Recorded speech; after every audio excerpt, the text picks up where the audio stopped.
From complexity to simplicity, we have made maths easy. Welcome to Philemathics series. Subscribe now and let's make mathematics an exciting journey together.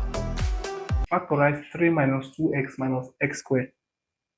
And for us to factorize this with minus attached to this x squared, it can be tricky. You just have to be careful with your sign. You want to multiply the coefficient of this with this constant term, which gives minus 3, so that we look for two numbers such that their product will give minus 3 and their sum should give minus 2.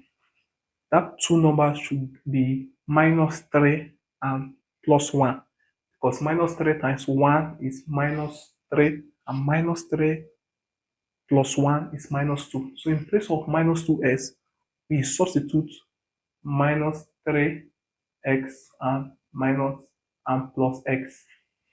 So we'll have 3 minus 3x plus x minus x squared. 3 is common, 3, 1 minus x is common, plus x, 1 minus x. And so if you factorize 1 minus x at 1 minus x, you are left with 3 plus x.